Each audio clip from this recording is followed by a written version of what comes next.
ચાલો છોકરાઓ, પૃથ્વી sir chemistry YouTube ચેનલમાં તમારા બધાનું સ્વાગત છે. આજે આપણે છોકરાઓ વાત કરવાની છે 11th સાયન્સ અને 12th સાયન્સની અંદર આવતા પી વિભાગના તત્વની. આપણે એક આખો એક્સ્ટ્રા મુદ્દો લેવાનો છે. પી વિભાગના તત્વો, એમના માટે આપણા સિલેબસની અંદર આપેલું છે જનરલ ટ્રેન્ડ્સ, મતલબ કે સમૂહની જે સામાન્ય વર્તુળો હોય છે, સામાન્ય ગુણધર્મ હોય છે, એની ચર્ચા કરો. તો આજે આપણે છોકરાઓ વાત કરશું આપણે પી વિભાગના તત્વોથી. ચાલો આવી રીતે.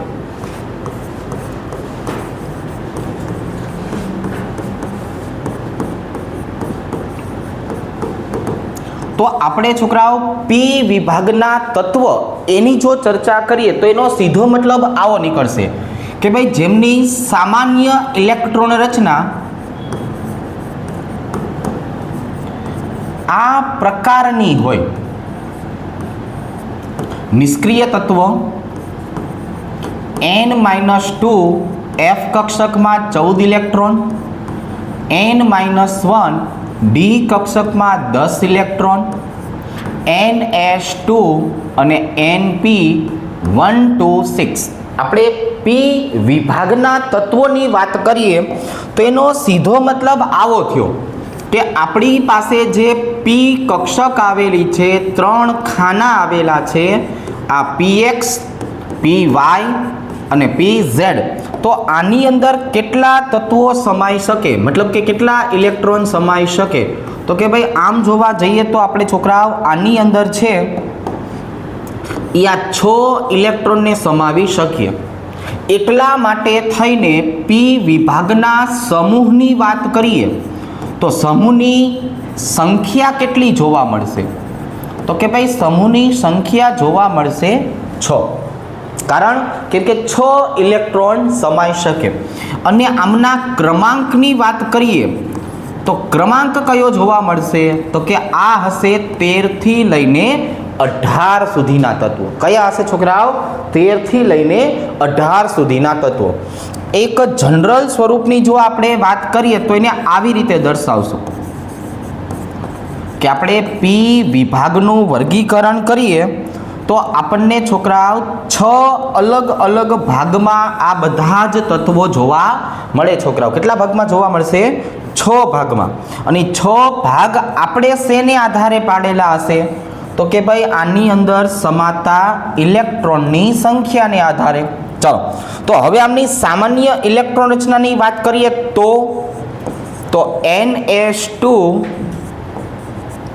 Np1 આપેલું. આની જો આપણે વાત કરીએ તો NS2 Np2. આની વાત કરીએ તો NS2 Np3. આમની વાત કરીએ તો છોકરાઓ NS2 Np4.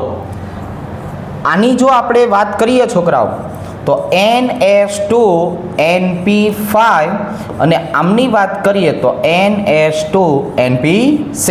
જો આવી રીતે. તો હવે છોકરાઓ આપણે આ 6 તત્વોની વાત તો કરી દીધી.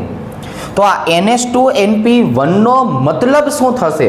તો કે જ્યારે પી કક્ષકમાં પહેલો ઇલેક્ટ્રોન ઉમેરાય એ સમૂહ નંબર 13 તરીકે ઓળખાશે.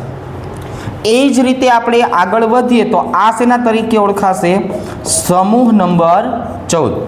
તો આ 13 અને 14 આપણને 11 સાયન્સના સિલેબસમાં આપેલા હતા કે તમે આમના ગુણધર્મની ચર્ચા 11 સાયન્સમાં કરો. કંઈ વાંધો નહીં. તો પહેલાં આ બેની વાત કરીએ તો આમનો મતલબ શું નીકળે? સમૂહ 13ની વાત કરીએ તો આને બોરોન સમૂહ તરીકે ઓળખવામાં આવશે. જો આનું પહેલું તત્વ કયું? તો કે બોરોન. આ બોરોન સમૂહ તરીકે ઓળખાય.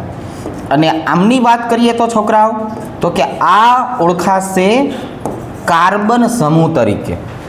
બોરોન સમૂહની વાત કરીએ છોકરાઓ તો એમાં કયા કયા તત્વો આવશે એ બધા જ આપણે ડિટેલમાં શીખીએ. કાર્બનની વાત કરીએ તો એના તત્વોની આપણે ચર્ચા ડિટેલમાં કરીએ. કાર્બનમાં જે ગુણધર્મ આવેલો છે ને એને કેટેનેશન ગુણધર્મ તરીકે ઓળખશું. આપણે શેના તરીકે ઓળખશું? કેટેનેશનના ગુણધર્મ તરીકે.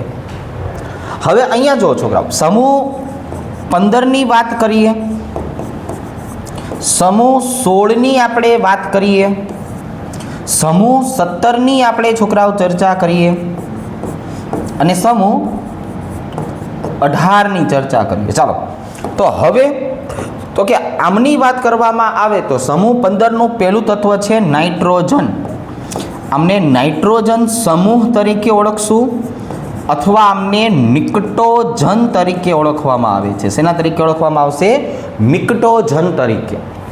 આની વાત કરીએ તો આને ઓક્સિજન સમૂહ તરીકે ઓળખશું અથવા આમને ચાલ્કોજન તરીકે ઓળખવામાં આવે છે. જો આવી રીતે સમૂહ 17ની વાત કરીએ છોકરાઓ તો આને ફ્લોરિન સમૂહ તરીકે ઓળખશું અથવા આમને હેલોજન તરીકે ઓળખવામાં આવશે. શેના તરીકે ઓળખવામાં આવશે? હેલોજન તરીકે. આમની જો આપણે વાત કરીએ છોકરાઓ તો આમને છોકરાઓ નિષ્ક્રિય તત્વો અથવા ઉમદા વાયુ તરીકે ઓળખવામાં આવશે. ઉમદા વાયુ તત્વો તરીકે. ઘણી વખત આને શૂન્ય સમૂહ તરીકે પણ ઓળખવામાં આવે છે. શેના તરીકે? શૂન્ય સમૂહ તરીકે. તો આ છોકરાઓ શું થયું? તો કે આ વસ્તુ થઈ છોકરાઓ પી વિભાગની સામાન્ય ઓળખાણ.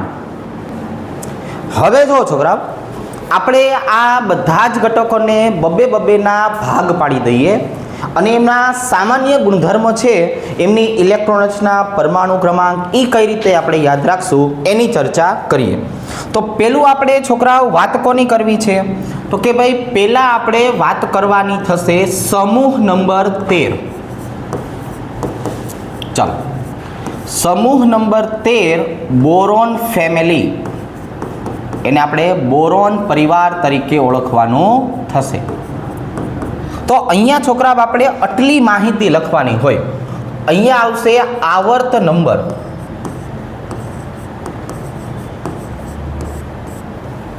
બીજા નંબરની વાત કરીએ છોકરાઓ તો તત્વની સંજ્ઞા.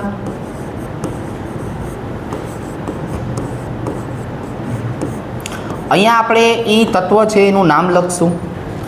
અહીંયા એમનો પરમાણુ ક્રમાંક.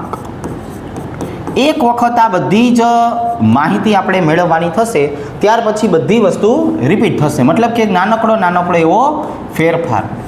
અને અહીંયા આવશે ઇલેક્ટ્રોન રચના. જો આવી રીતના આપણે આ બધી વસ્તુ નક્કી કરશું. હવે માની લો કે છોકરાઓ આપણે વાત કરવાની છે આમના પરમાણુ ક્રમાંકની. તો મને પરમાણુ ક્રમાંક શેને આધારે મળશે? તો કે ભાઈ જો હું પરમાણુ ક્રમાંકની વાત કરું તો મને પરમાણુ ક્રમાંક આવી રીતે મળશે, મેજિક નંબરને આધારે. શેને આધારે? Magic number. આપણે મેજિક નંબર 11મા ધોરણમાં શીખવાયો હતો. શું હતો? 2 8 8 18 18 32. જો આ આપણો મેજિક નંબર હતો. પરમાણુ ક્રમાંક આપણને આને આધારે મળશે. હવે છોકરાઓ આપણે ઇલેક્ટ્રોન રચનાની વાત કરીએ તો ઇલેક્ટ્રોન રચના આવી રીતે મળશે. નિષ્ક્રિય તત્વ n-2 f કક્ષકમાં 14 electron, n-1 d કક્ષકમાં 10 electron, ns2 np126. ચલો જો આવી રીતે. હવે અહીંયા નિષ્ક્રિય તત્વ હંમેશા કયું આવશે? જે પહેલા આવર્તનું નિષ્ક્રિય તત્વ છે એ બીજા માટે, બીજું છે એ ત્રીજા માટે, ત્રીજું છે એ ચોથા માટે. તો આવી રીતે આપણે નિષ્ક્રિય ઘટકોને નક્કી કરશું. હવે અહીંયા જુઓ છોકરાઓ, અહીંયા આપણે પહેલા જો વાત કરવાની છે આવર્ત નંબરથી. આવર્ત નંબર આપણે આવી રીતે દર્શાવશું: n બરાબર 1, n બરાબર 2, n બરાબર 3, n બરાબર 4, n બરાબર 5, n બરાબર 6 અને n બરાબર 7. હવે તો કે જો આપણે તત્વની સંજ્ઞાની વાત કરીએ છોકરાઓ તો પહેલા આવર્તમાં માત્ર 2 જ તત્વો આપણી પાસે હોય છે, એક હાઇડ્રોજન અને બીજા નંબરે કોણ આવશે છોકરાઓ? તો કે બીજા નંબરે આવશે હિલિયમ. હવે અહીંયા જુઓ છોકરાઓ, તો હું જો સમૂહ 13ની વાત કરું તો આપણે એને આવી રીતે યાદ રાખતા: બેંગન, આલુ, ગાજર, એન્થેલા લેવા ગયું હતું કોણ? તો કે નેહા. જો આપણે આવી રીતે યાદ રાખશું, બેંગન, આલુ, ગાજર ઇન થેલા, લેવા ગયું હતું નેહા. હવે આમના નામ શું થશે? તો જો આપણે નામની ચર્ચા કરીએ, અહીંયા છોકરાઓ આપણને જોવા મળશે આવી રીતે બોરોન, અહીંયા આપણને જોવા મળશે એલ્યુમિનિયમ, અહીંયા આપણને છોકરાઓ જોવા મળશે ગેલિયમ, અહીંયા આપણને જોવા મળશે છોકરાઓ ઇન્ડિયમ, થેલિયમ, નિહોડિયમ. જો આ આપણને છોકરાઓ તત્વો બધા આવી રીતે જોવા મળશે. હવે જે પરમાણુ ક્રમાંક છે ને એ સૌથી અગત્યની વસ્તુ છે. પહેલાની જો આપણે વાત કરીએ તો પહેલામાં તો કોઈ આવેલું છે નહીં. આપણને બોરોનનો પરમાણુ ક્રમાંક ખબર છે, કેટલો હોય છે? 5. તો હવે અહીંયા જો પહેલા આવર્તમાં કોઈ આવેલું નથી, બીજા આવર્તમાં બોરોન પોતે છે, તો હવે તમે એના કરતાં નીચે જાઓ એટલે એમાં 8 ઉમેરવાના. કેટલા ઉમેરવાના? 8. ચાલો ભાઈ 5ની અંદર 8 ઉમેરો, કેટલા થશે? તો એલ્યુમિનિયમનો પરમાણુ ક્રમાંક કેટલો થશે? 13. હવે તો કે એમાંથી પાછા આગળ જાઓ તો એમાં 18 ઉમેરવાના છે. ચલો 13ની અંદર 18 ઉમેરો, કેટલા થશે? 31. તો અહીંયા છોકરાઓ આપણને જોવા મળશે 31. 31ની અંદર છોકરાઓ ફરીથી પાછા 18 ઉમેરો. ચાલો કેટલા ઉમેરશું આપણે? 18. તો અહીંયા આપણને કેટલું જોવા મળશે? 49. હવે 18 પછી ઉમેરશું આપણે એની અંદર 32. કેટલા ઉમેરવાના છે? 32. ચાલો આની અંદર 32 ઉમેરી દો, કેટલા થઈ જશે? 81. અને એની અંદર છોકરાઓ હવે કેટલા ઉમેરવાના છે આપણે? તો કે એની અંદર હવે આપણે ઉમેરવાના છે પાછા 32. તો એક વસ્તુ યાદ રાખશું, જો મારી પાસે સમૂહ નંબર 13 હોય ને, સમૂહ નંબર 13, તો એનો છેલ્લો પરમાણુ ક્રમાંક 113 હશે. કેટલો હશે છોકરાઓ? 113. આ ફિક્સ ખ્યાલ આવી ગયો. 14 હશે તો 114, 15 હોય તો 115, 116 આવી રીતે. તો આ આપણા પરમાણુ ક્રમાંક થઈ ગયા. હવે આપણે કંઈ યાદ નથી રાખવાનું, સમજો. આપણે ખાલી એક જ વખત આ વસ્તુ પાકી કરવાની હતી કે 5, 13, 31, 49, 81 અને 13. હવે જ્યારે આની બાજુમાં આવશે ત્યારે શું આવશે? 6, 14, 32, 50, 82 ને 114. ખ્યાલ આવી ગયો? પણ આ મળશે કઈ રીતે? મળશે આવી રીતે. આ બેમાં હું તમને શું કામ શીખવાડું છું? કેમ કે આપણને ખબર પડે કે ઇલેક્ટ્રોન રચના નક્કી કેમ થાય. હવે હું સમૂહ 14 લખીશ તો અહીંયા શું કરશું આપણે? કાર્બન માટે 6, પછી 14. તો આ રીતે આપણે આગળ વધશું. હવે આપણે લખશું એની ઇલેક્ટ્રોન રચના. ઇલેક્ટ્રોન રચનામાં જો આપણે વાત થઈ છોકરાઓ કે ભાઈ બોરોન બીજા આવર્તમાં આવેલું તત્વ છે, તો પહેલા આવર્તનું નિષ્ક્રિય તત્વ કોણ? તો કે હિલિયમ. પહેલા આવર્તનું નિષ્ક્રિય તત્વ કોણ? તો કે હિલિયમ. હવે અહીંયા જો 2 માંથી 2 જાય એટલે 0F, F નામની કક્ષક બને નહીં. 2 માંથી 1 જાય એટલે છોકરાઓ 1D, 1D નામની ડી કક્ષક બને નહીં. તો અહીંયા શું લખવાનું છે?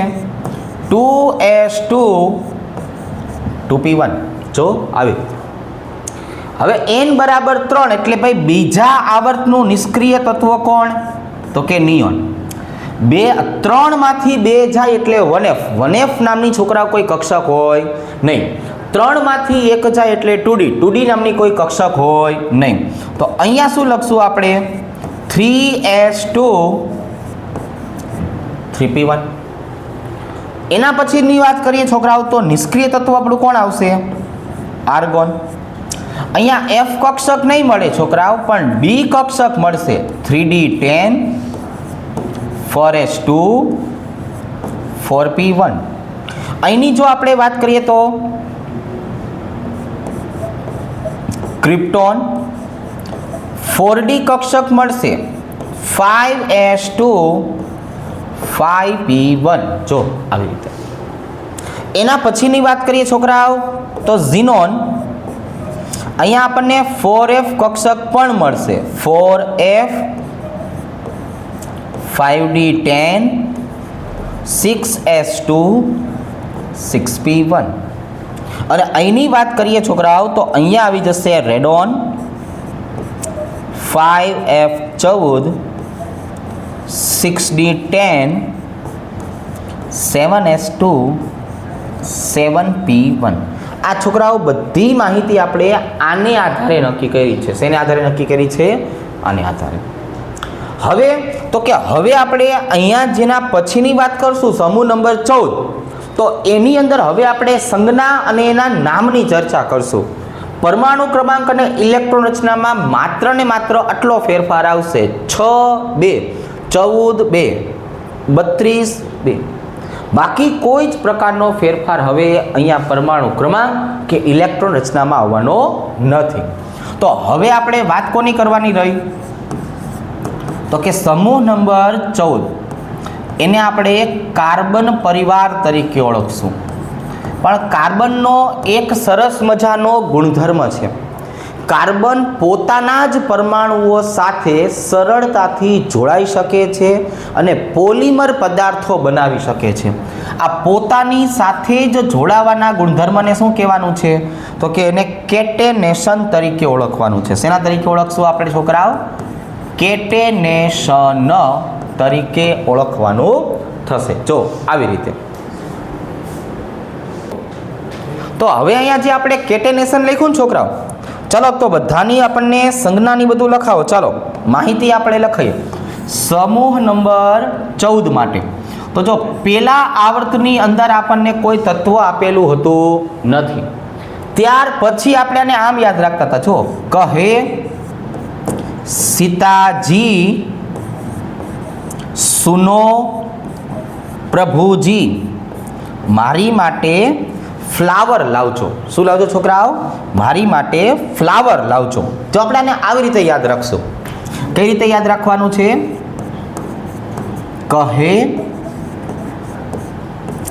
સીતાજી સુનો પ્રભુજી મારી માટે ફ્લાવર લાવજો. હરણું લેવા જઈશી 4 14 વર્ષ હલવાઈ જઈશી. અહીંયા જુઓ છોકરાઓ, હવે અહીંયા શું આવશે? તો કે અહીંયા આપણે દર્શાવશું કાર્બન, અહીંયા દર્શાવશું છોકરાઓ સિલિકોન, અહીંયા દર્શાવશું છોકરાઓ જર્મેનિયમ, અહીંયા દર્શાવશું આપણે છોકરાઓ સ્ટેનસ, જેને આપણે ટીન તરીકે ઓળખીએ છીએ. આને કહેશું પ્લમ્બસ, પ્લમ્બસ કે જેને આપણે લેડ તરીકે ઓળખીએ છીએ. અને આને કહેશું ફ્લેવેરેનિયમ, ફ્લેવેરિયમ.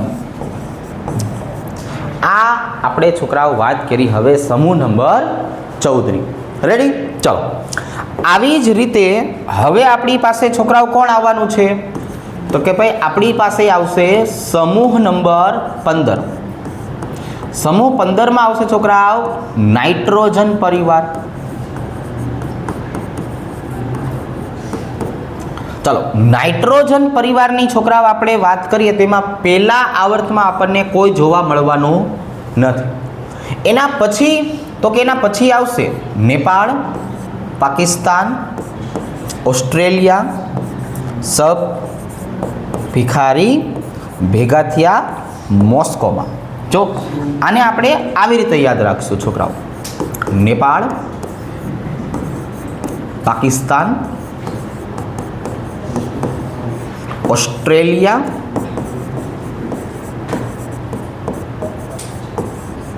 સબ ભિખારી ભેગા થયા મોસ્કોમાં. ક્યાં ભેગા થયા છોકરાઓ? મોસ્કોમાં. ચાલો હવે બધાના નામ લખીએ. આને આપણે છોકરા ઓળખશું નાઇટ્રોજન તરીકે. જો આ આપણો ભાઈબંધ કોણ? નાઇટ્રોજન. આને છોકરાઓ આપણે કહેવાનું છે ફોસ્ફોરસ. આને કહેવાનું છે આર્સેનિક. આની વાત કરીએ છોકરાઓ સ્ટીબન. અને સ્ટીબન તરીકે ઓળખાય. સ્ટીબન એટલે એન્ટીમની. ચાલો આવી રીતે છોકરાઓ આની વાત કરીએ આપણે એટલે બિસ્મથ. અને આની વાત કરીએ તો મોસ્કોવિયમ. આ આપણને મોસ્કોવિયમ તરીકે ઓળખાશે. હવે આપણે છોકરાઓ વાત કરવી છે સમૂહ નંબર 16 વિશે. ઓક્સિજન પરિવાર. આની વાત કરીએ તો ઓક્સિજન પરિવાર. તો અહીંયા છોકરાઓ શું જોવા મળશે? અહીંની વાત કરીએ તો પહેલા આવર્તમાં અહીંયા પણ આપણને કાંઈ જોવા મળવાનું નથી. પછી તો કહેજો પછી આવી રીતે ઓલ્ડ સ્ટાઇલ સે ટીપો લવજીભાઈને શું કરવાનું છે છોકરાઓ? ઓલ્ડ સ્ટાઇલ સે ટીપો લવજીભાઈને. ओल्ड स्टाइल से टीपो लवजीभाई ने. चलो અહીંયા કયા કયા ઘટકો આવેલા છે એની જરાક ઓળખાણ આપી દઈએ. આ કોણ આવેલું છે છોકરાઓ? ઓક્સિજન. આ કોણ આવેલું છે છોકરાઓ? સલ્ફર. આ કોણ આવેલું છે? સિલેનિયમ. આ કોણ આવેલું છે છોકરાઓ? ટેલુરિયમ. આ કોણ આવેલું છે? પોલોનિયમ. આની વાત કરીએ છોકરાઓ લિવરમોનિયમ. આની આપણે વાત કરીએ તો કોણ આવેલું છે? લિવરમોનિયમ. જો આવી રીતના. હવે તો કે ભાઈ હવે આવશે આપણી પાસે સમૂહ નંબર 17.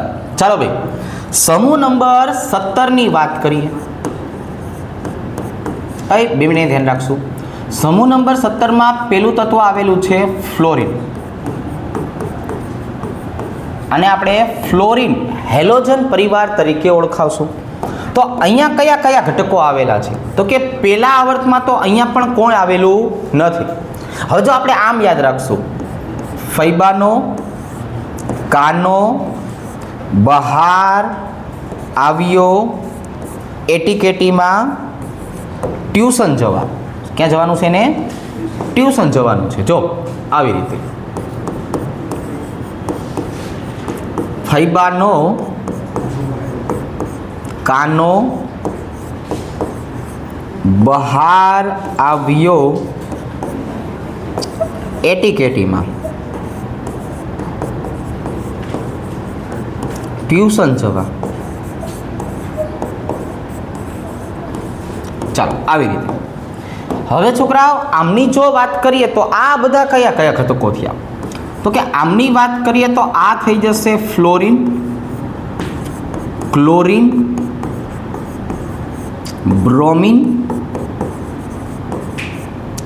આયોડિન, એસ્ટેટાઇન. એસ્ટેટાઇન એ આપણા ઉચ્ચારણ ઉપર છે અને આને કહેશું ટેન્નેસિન અથવા ટેન્સિન, જે તમને ઉચ્ચારણ કરતા ફાવે તે.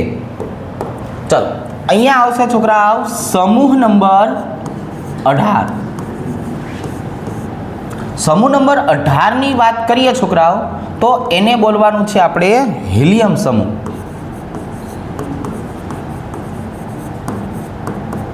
હિલિયમનો પરિવાર. પેલું તત્વ એનું છોકરાઓ હિલિયમ છે. અહીંયા એનો મતલબ એવો થયો કે પહેલામાં જ આવશે હિના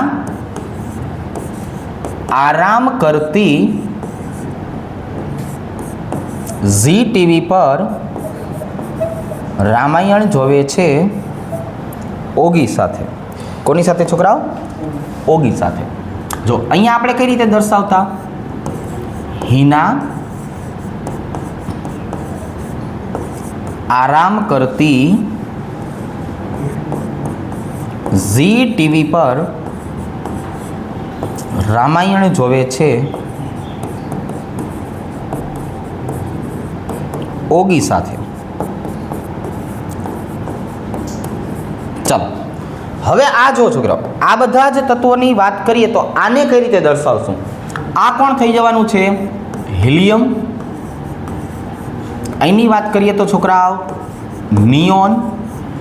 આમની વાત કરીએ તો આર્ગોન, આમની વાત કરીએ તો છોકરાઓ ક્રિપ્ટોન, આમની વાત કરીએ તો છોકરાઓ ઝીનોન, આમની વાત કરીએ તો છોકરાઓ રેડોન, ઓગ્નસન.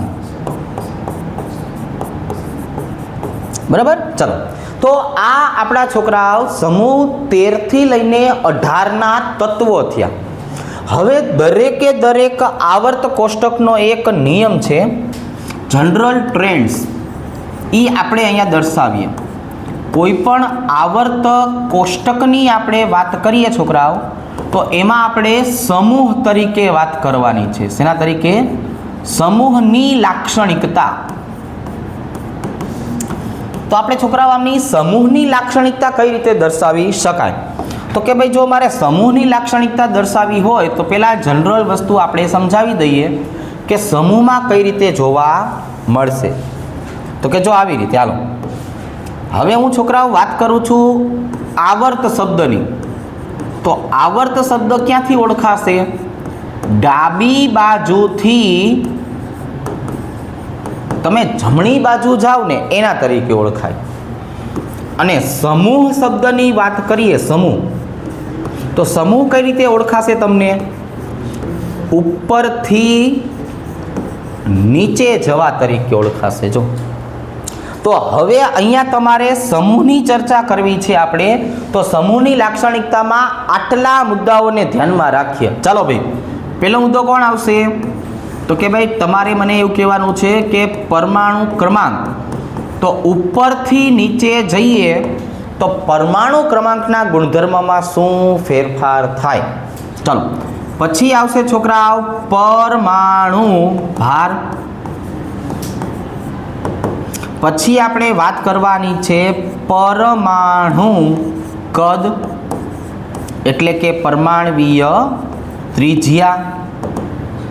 પછી આપણે વાત કરવાની છે છોકરાઓ ઘનતા.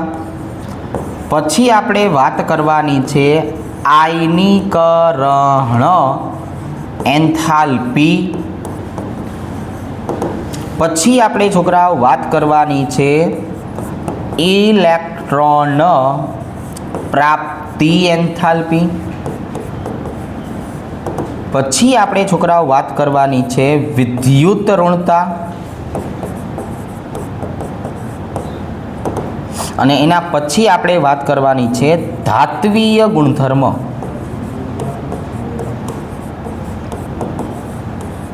ચાલો, આટલા મુદ્દાઓ આપણે જનરલ સમૂહ શબ્દ માટે લઈએ કે તમે ઉપરથી નીચે આવો તો સમૂહ સાથે કયા કયા ગુણધર્મમાં ફેરફાર થાય.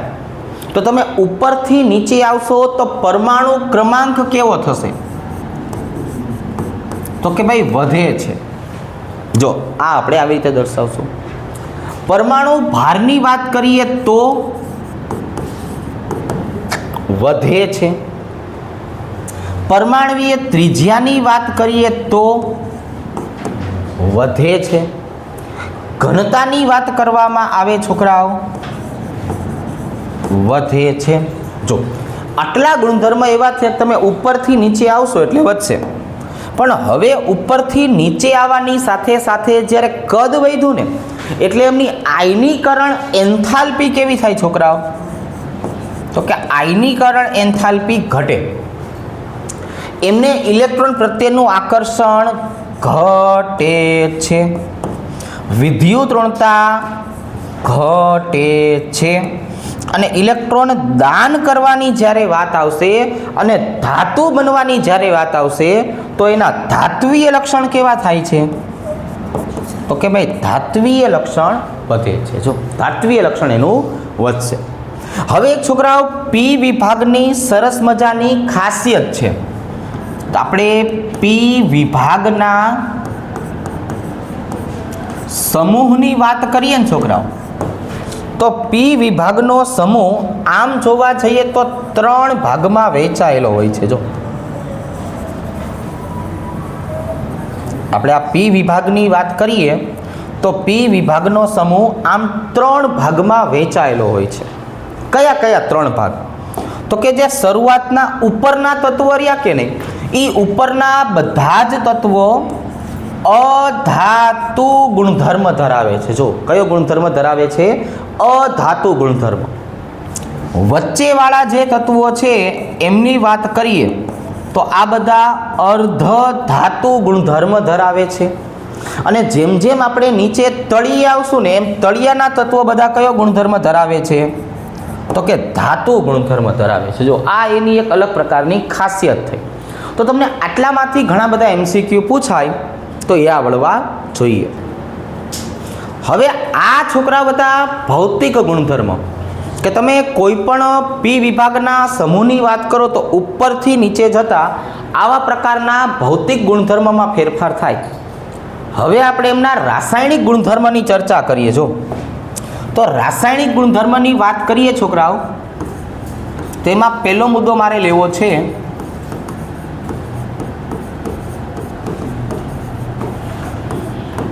હાઇડ્રાઇડનો.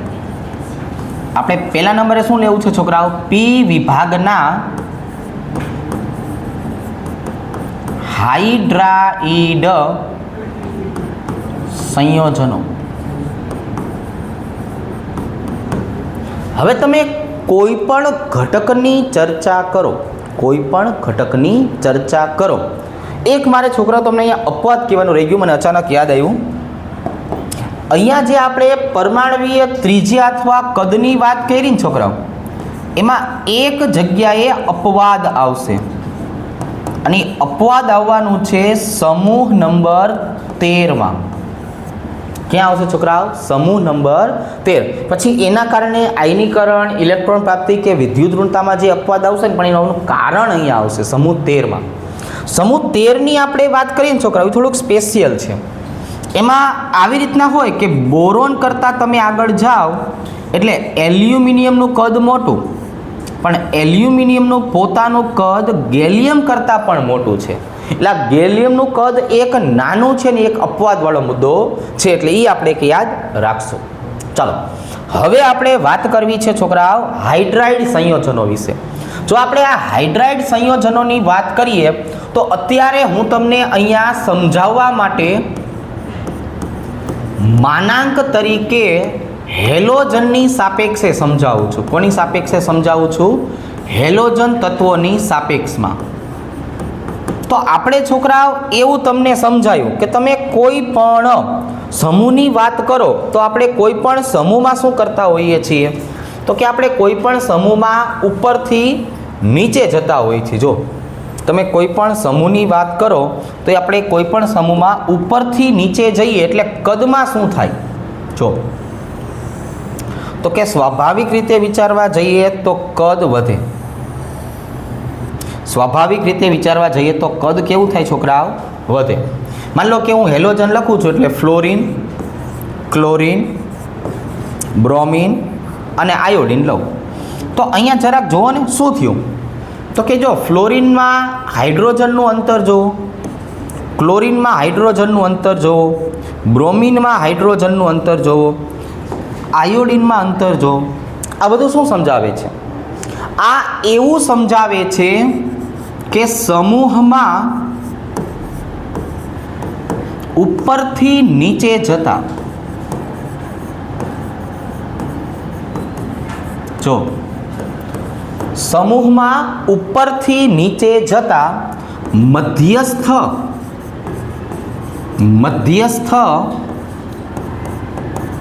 પરમાણુનો કદ વધે છે. એટલે કે ફ્લોરિન કરતાં ક્લોરિનનું કદ મોટું થયું. ચાલો આવું બન્યું. ક્લોરિન કરતાં બ્રોમિનનું કદ મોટું, બ્રોમિન કરતાં આયોડિન. આના કારણે શું થયું?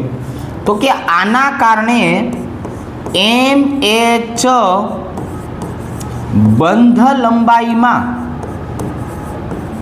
વધારો થાય છે. જો શું થાય છે છોકરાઓ? MH પ્રકારની બંધ લંબાઈની આપણે વાત કરીએ તો MH પ્રકારની બંધ લંબાઈમાં વધારો થયો. એ બંધ લંબાઈમાં વધારો થયો એટલે શું થયું? હાઇડ્રોજન પ્રત્યેનું આકર્ષણ કેવું થાય છોકરાઓ? હાઇડ્રોજન પ્રત્યેનું આકર્ષણ ઘટે છે. જો હાઇડ્રોજન પ્રત્યેનું આકર્ષણ ઘટી ગયું છોકરાઓ. અને હાઇડ્રોજન પ્રત્યેનું આકર્ષણ ઘટે એટલે હાઇડ્રોજન H+ સ્વરૂપે મુક્ત થાય છે અને આ H+ તરીકે મુક્ત થવાના ગુણધર્મને શું કહેવાય? એમની એસિડિકતા. તો આમની એસિડિકતા વધે છે. જો આમની એસિડિકતા કેવી થાય છે? વધે છે. તો આપણે અમુક સમૂહ માટેનો એસિડિકતાનો અને બેઝિકતાનો ક્રમ લખીએ ને તો જો આવો થશે. આના માટે હું એસિડિકતાનો ક્રમ લખું તો આમનો એસિડિકતાનો ક્રમ શું થયો? ફોર એક્ઝામ્પલ હું સમૂહ 17 ને ધ્યાનમાં રાખું તો જો NH3, એના કરતાં વધારે PH3, એના કરતાં વધારે ASH3, એના કરતાં વધારે છોકરાઓ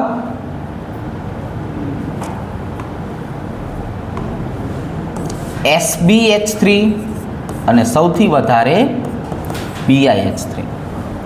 આની બદલે આપણે સમૂહ 16 ને ધ્યાનમાં રાખ્યું હોય તો એમાં કોણ આવશે છોકરાઓ? જો H2O, H2S,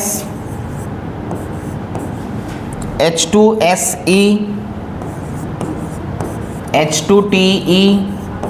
મતલબ કે ઉપરથી નીચે તરફ જઈએ એમ એસિડિકતા વધે છે, બેઝિકતા ઘટે છે. આપણે સમૂહની વાત કરીએ તો સમૂહમાં શું કરશું છોકરાઓ? જનરલ સ્વરૂપે ઉપરથી નીચે જતા છોકરાઓ ઉપરથી નીચે જતા એસિડિકતા વધે છે અને બેઝિકતા કેવી થાય છે છોકરાઓ? ઘટે છે. જો એક આ મુદ્દો શાંતિથી આખો વાંચી લ્યો. આમાંથી આપણને કોઈ પણ પ્રશ્ન પૂછાય તો આ વસ્તુ ભણ્યા પછી આવડવી જોઈએ કે ભાઈ રાસાયણિક ગુણધર્મની વાત કરીએ તો હાઇડ્રાઇડના ગુણધર્મ આવા પ્રકારના છે. રેડી? હવે આવી જ રીતે ઓક્સાઇડ સમજાવું પાછો. હવે આ જો હાલો છોકરાઓ બીજા નંબરે આપણે શેની ચર્ચા કરવાની છે? તો કે ભાઈ બીજા નંબરે આપણે ચર્ચા કરવાની છે ઓક્સાઇડ સંયોજનો વિશે. હવે જો પેલું કામ આપણે આવું કરીએ, ઓક્સાઇડ સંયોજનોની જો મેઇન વાત કરીએ ને છોકરાઓ તો આ 4 અલગ પ્રકારના આપણને ઓક્સાઇડ જોવા મળશે. કેટલા પ્રકારના ઓક્સાઇડ જોવા મળશે છોકરાઓ? 4 અલગ પ્રકારના ઓક્સાઇડ જોવા મળશે. જો પહેલા નંબરે કોણ આવશે? તો કે ભાઈ પહેલા નંબરે આવશે એસિડિક ઓક્સાઇડ. આવી રીતે. બીજા નંબરે આવશે બેઝિક ઓક્સાઇડ. જો આ બેઝિક ઓક્સાઇડ છે. ત્રીજા નંબરે આવશે છોકરાઓ ઉભય ગુણધર્મી ઓક્સાઇડ.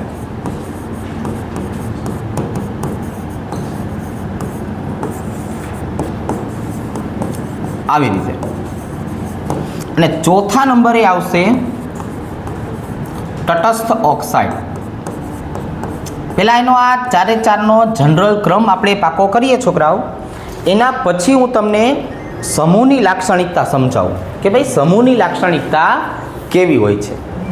તો અહીંયા જુઓ છોકરાઓ, આપણે એસિડિક ઓક્સાઇડની જો વાત કરીએ તો એસિડિક ઓક્સાઇડનો મતલબ શું થયો? તો કે પેલું અધાતુના ઓક્સાઇડ એસિડિક ગુણધર્મ ધરાવે છે.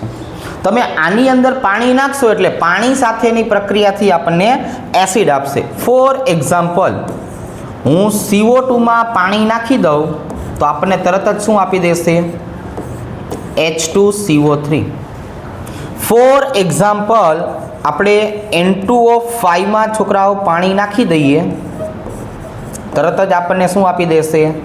જો HNO3. ફોર એક્ઝામ્પલ P2O5ની અંદર આપણે પાણી નાખી દઈએ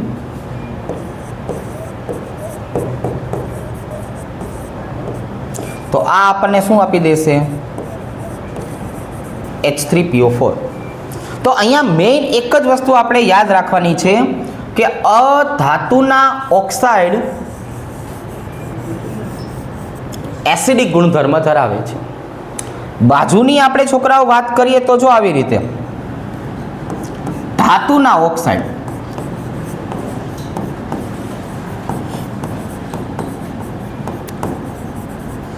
આપણે કોઈ પણ ધાતુના ઓક્સાઇડની જો વાત કરીએ છોકરાઓ તો ધાતુના ઓક્સાઇડમાં પાણી નાખશું તો એના કારણે શું થવાનું છે તો કે જો એના કારણે એ આપણને બેઝ આપી દેશે. શું આપી દેશે છોકરાઓ? જો બેઝ આપી દેશે.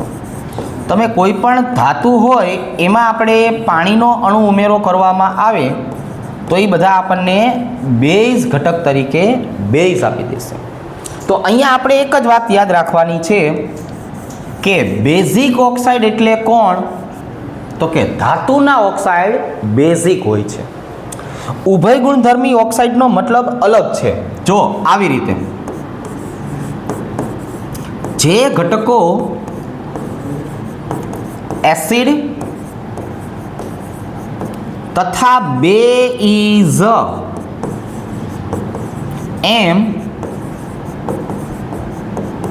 બંને સાથે પ્રક્રિયા આપે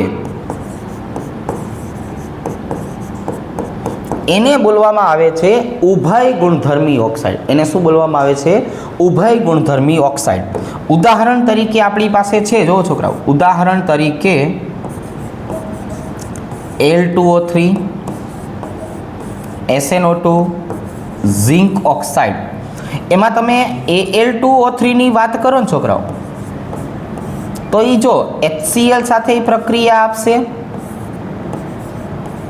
અને NaOH સાથે પણ પ્રક્રિયા આપશે.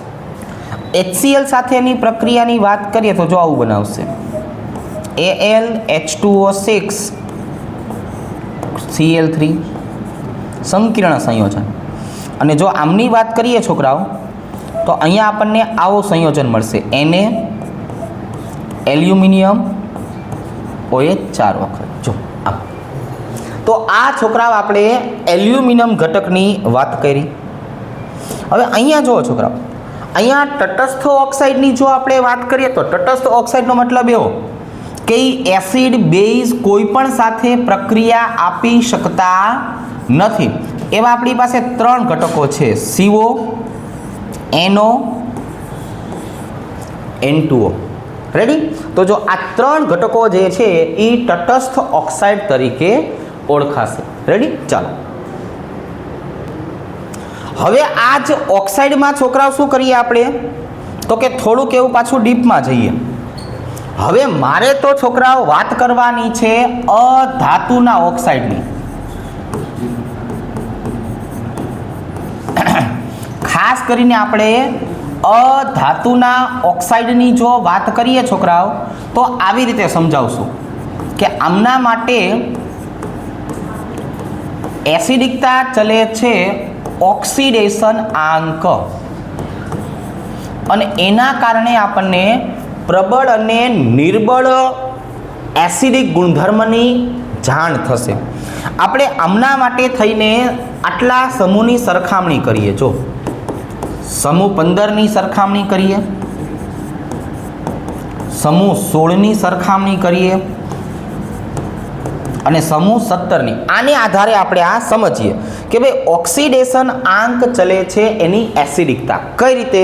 તો કે હું જો સમૂહ 15ની વાત કરું છોકરાઓ તો N2O3 આમાંથી મને મળવાનું છે HNO2 અને જો હું N2O5ની વાત કરું તો આમાંથી મને મળવાનું છે HNO3. તો અહીંયા ઓક્સિડેશન આંક કેટલો હતો નાઇટ્રોજનનો? જો +3. અહીંયા ઓક્સિડેશન આંક કેટલો હતો? +5. તો હવે છોકરાઓ તમે વિચારો HNO3 એસિડિકતાની દ્રષ્ટિએ HNO2 કરતાં કેવું થઈ ગયું? વધારે પ્રબળ. જો આવી રીતે. હવે આ જ ઉદાહરણ આપણે સમૂહ 16ની સાપેક્ષમાં લઈએ તો SO2ની આપણે વાત કરીએ તો એમાંથી મને H2SO3 મળશે અને SO3 ની વાત કરીએ છોકરાઓ તો એમાંથી આપણને H2SO4 મળશે. અહીંયા સલ્ફરની ઓક્સિડેશન અવસ્થા 4, અહીંયા સલ્ફરની ઓક્સિડેશન અવસ્થા 6. ઓક્સિડેશન આંક વધશે તો આપણને જોવા મળશે કે આમના એસિડિક ગુણધર્મમાં પણ વધારો જોવા મળે છે. આવી રીતે. અને સમૂહ 17 ની વાત કરીએ છોકરાઓ તો સમૂહ 17 માં આવી રીતે સમજાવશું. Cl2O Cl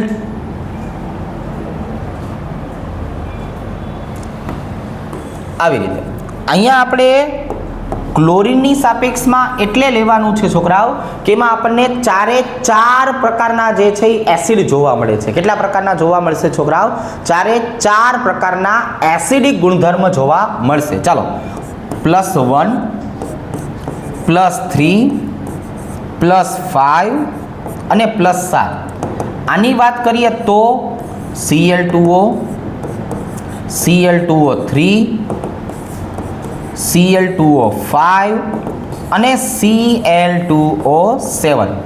આમાંથી જે એસિડ મળશે છોકરાઓ HClO1, આમાંથી જે મળશે એ HClO2, આમાંથી જે HClO3 અને આમાંથી જે એસિડ મળશે HClO4. આ બધાના નામ પણ અગત્યના છે એટલે આપણે 1 મિનિટ પોઝ લીધું. આમની વાત કરીએ તો હાઇપોક્લોરસ એસિડ, આમની વાત કરીએ તો ક્લોરસ એસિડ, આમની વાત કરીએ તો ક્લોરિક એસિડ અને આમની વાત કરીએ તો પરક્લોરિક એસિડ. સૌથી વધારે છોકરાઓ પ્રબળતાની વાત કરીએ તો આપણને પરક્લોરિક એસિડ જોવા મળશે. કોણ જોવા મળશે? સૌથી વધારે પરક્લોરિક એસિડ જોવા મળવાનું છે. તો આ બધા ઓક્સિડેશન આંક અને એસિડિકતાના છોકરાઓ ગુણધર્મ થયા. કોના ગુણધર્મ થયા? ઓક્સિડેશન આંક અને એસિડિકતા. ચાલો હવે જો છોકરાઓ આના પછીના ગુણધર્મની વાત કરીએ તો એને કહેવાનું છે હેલાઇડ ગુણધર્મ.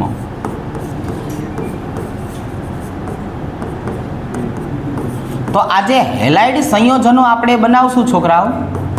એ હેલાઇડ સંયોજનો 2 પ્રકારના મળશે. આપણે પી વિભાગના તત્વોની વાત કરીએ ને તો એ 2 પ્રકારની ઓક્સિડેશન અવસ્થા ધરાવતા હોય છે. એ 2 પ્રકારની ઓક્સિડેશન અવસ્થા જે રહી ને એ આવી રીતે હોય છે. જો આવી રીતે ઉપરથી તમે નીચે જાઓ ને પછી આ નિષ્ક્રિય યુગ્મ અસર જોવા મળે. આ એના કારણે 2 પ્રકારની ઓક્સિડેશન અવસ્થા જોવા મળતી હોય છે. અહીંયા આવશે છોકરાઓ ઓછો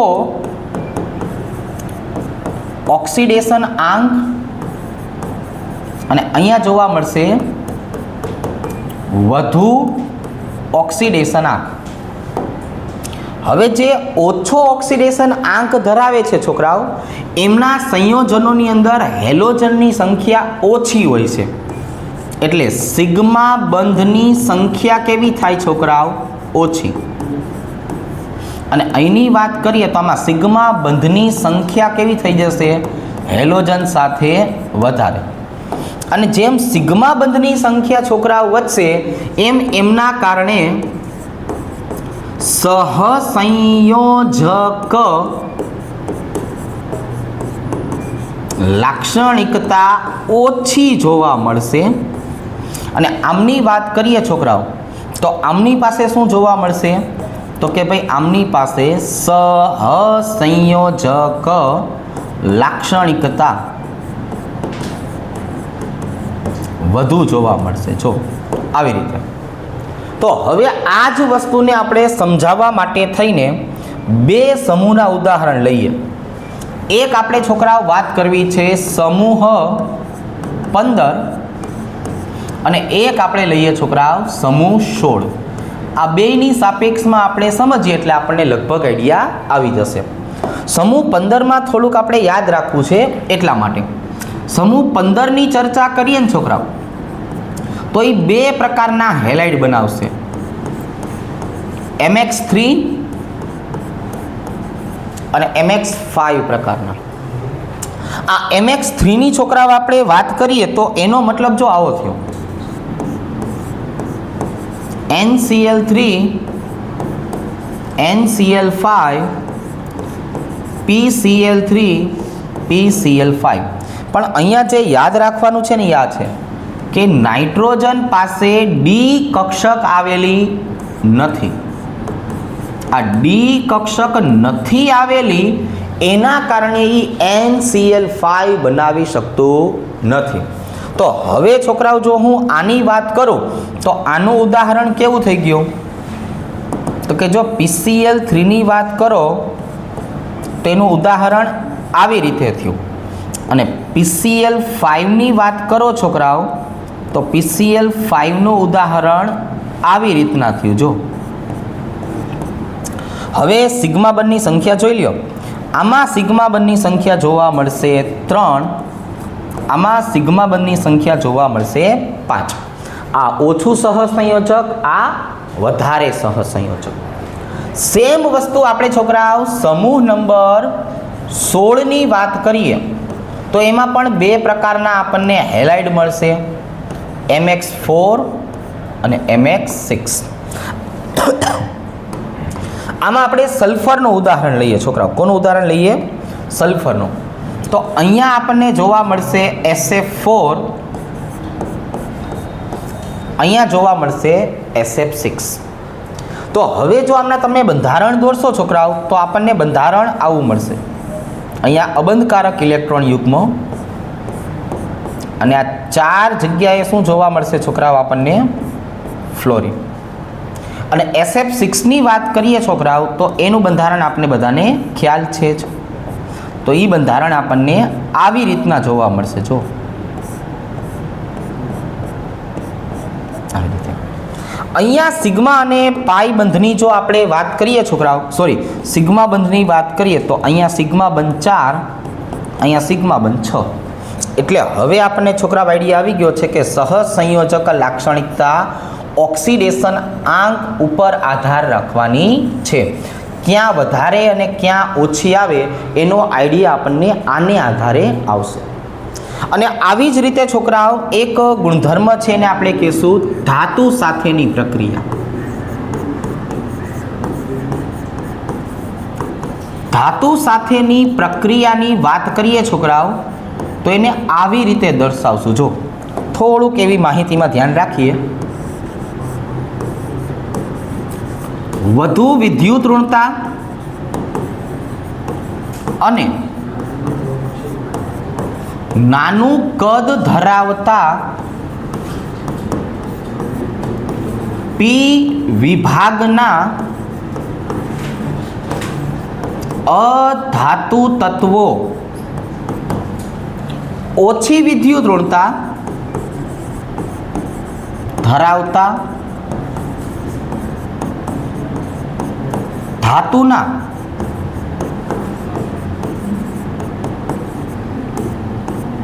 ઘટકો સાથે જોડાઈને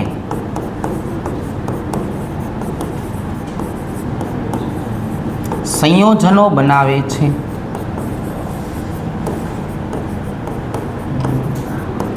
તો હવે છોકરાઓ આપણે આમ વિચારવા જઈએ તો કયા કયા સંયોજનો બની શકે. નાઇટ્રોજનની વાત કરીએ છોકરાઓ તો જો આપણે આવી રીતે દર્શાવશું Na3N. અહીંયા છોકરાઓ આપણે બીજા નંબરની વાત કરીએ તો જો આવી રીતે Mg3P2. સમૂહ 15 ની વાત કરીએ, સમૂહ 16 ની વાત કરીએ Na2O, MgO. સમૂહ 17 ની વાત કરીએ NaCl, MgCl2. જો આ બધા જ ઘટકો એકબીજા સાથે જોડાઈને વધારે વિદ્યુત ઋણતાવાળા અધાતુના તત્વો ઓછી વિદ્યુત ઋણતાવાળા ધાતુ સાથે જોડાય અને આવા પ્રકારના સંયોજનો જે છે એ બનાવી શકે છે. રેડી? ચાલો આજ માટે અહીંયા સુધી રાખીએ આપણે.